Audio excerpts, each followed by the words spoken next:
and this concerns a robbery that occurred in the Oaklawn area of town.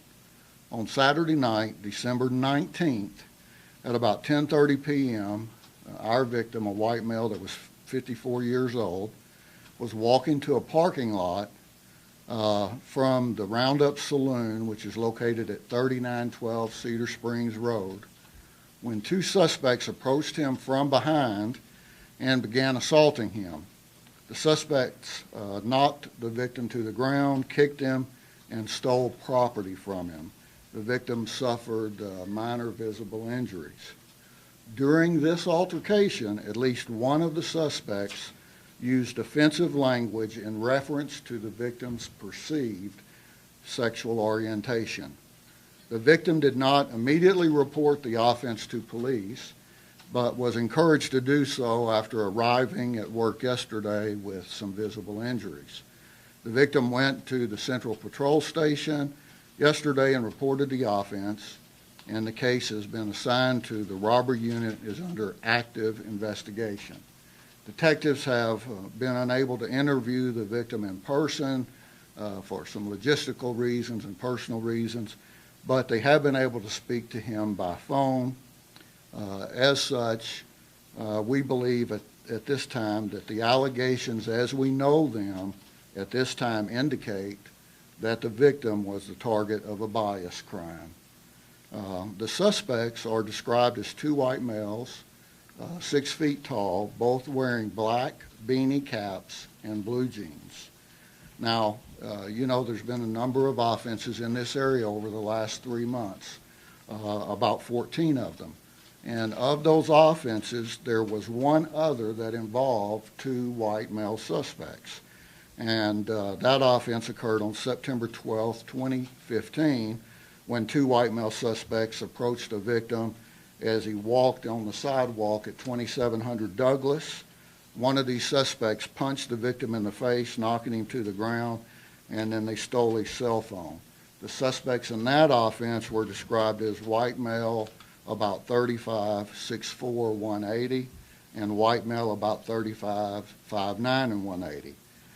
We have been actively canvassing the neighborhood today for witnesses, for video, any type of information, and we would also ask for the public and the media's help in identifying these suspects if they ring a bell. And with that, I'll take questions you might have. 10:30 in the evening, Chief, and right on Cedar Springs, on that street, a lot of people usually there. You're telling me no one reported this at all other than just yesterday for this man? That's at this time that we don't have any witnesses, just our victim that came in. What was taken from him? At this time, we're not going to talk about what was taken from him. That's part of the investigative process and protocol.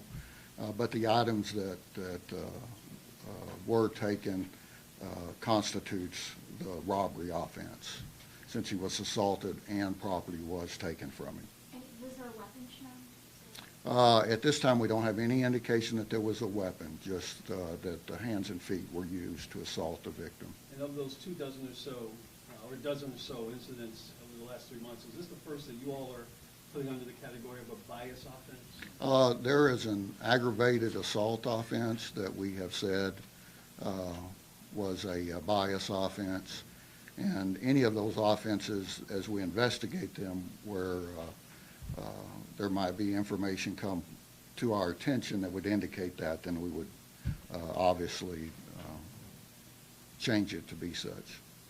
How's the victim doing? We've only been able, again, to talk to him by phone. He's received some medical treatment on his own, but obviously because of that, he did suffer pain and some injuries that were visible. Can you tell us what the hesitation was in coming forward?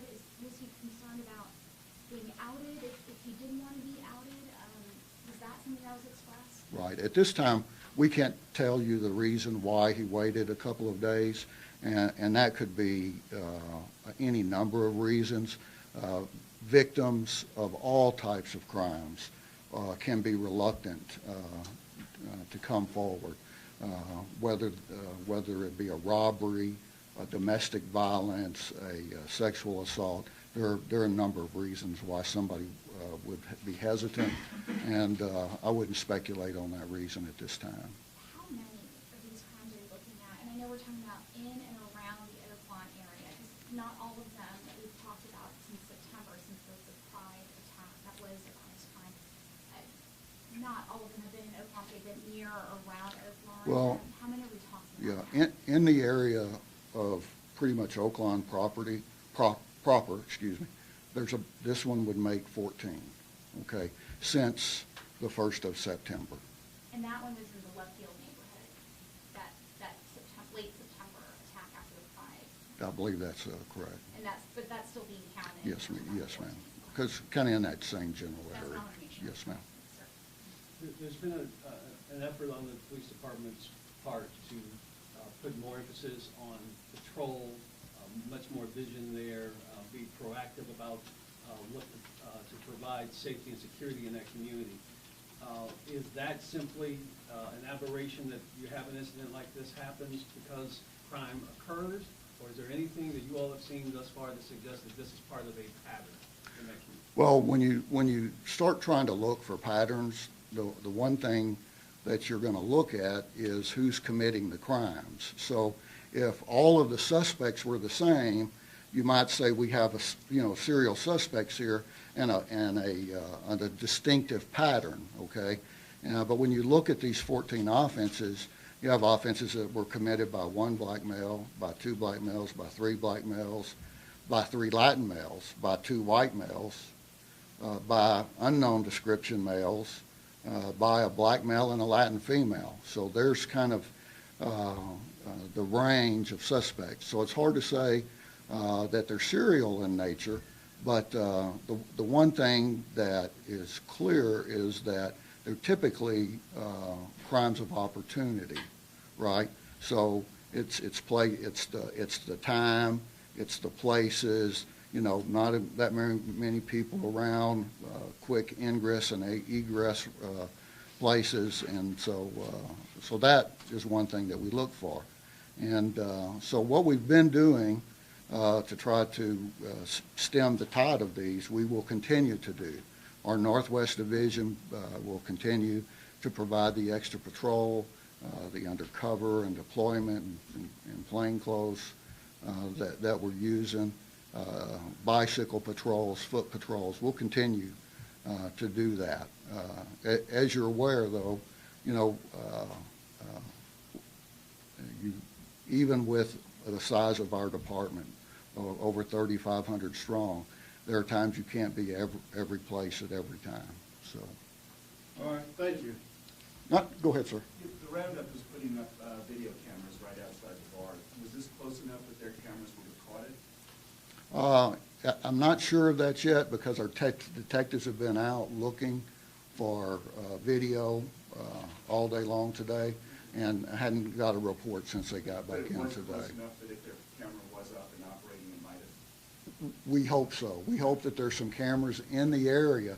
And see, we don't just necessarily need a camera exactly where it happened, but if there's a camera 2 blocks away that shows 2 white guys walking down the street with... There's the new police Yeah. camera on the corner of Throckmorton and Cedar Springs. Correct. So And so we'll be reviewing those kind of videos during that time frame to try to find suspects that match that description and hopefully be able to identify somebody. Just a quick follow-up on, you said this earlier, and I apologize. He was assaulted, but was he burglarized or was he robbed? He was robbed. He was assaulted and had property taken from him. Those 2 elements together constitute a robbery. At the end of the day, what's your message for people around that area? Stay vigilant? Well, the message is always to be vigilant, okay? Especially in areas where there are a lot of people and you could be a target of opportunity. And in areas where you know that some of these types of crimes have happened. So if you can walk to your car with somebody, if you can park in a lighted area, not in a secluded area, things that we have talked about any number of crimes over the years, and that they're a lot of common sense, but sometimes, you know, we forget about them and park in that dark back corner, and when we're the last person out and headed to the corner, then we realize, hey, maybe I shouldn't have parked there. And it's never the victim's fault, even if they do park in the back corner. But being vigilant and trying to take care of yourself is always a good idea. And I just want to clarify, the September 12th that you mentioned that involved 2 white male suspects, was that ever categorized as a bias crime? I do not believe that one has been categorized as such yet. Do you revisit with the victim, or has the victim, in that case, I don't recall that specific case, so I have to that involved. Was that victim Right. to you guys? We've talked with the victim in each of these cases, and in every case where we believe that we have what it takes to constitute a bias crime, then, you know, we'll report it as such. So we don't know if they said slurs in that? I don't believe so at this point. Okay, Thank thank you. you. Appreciate it.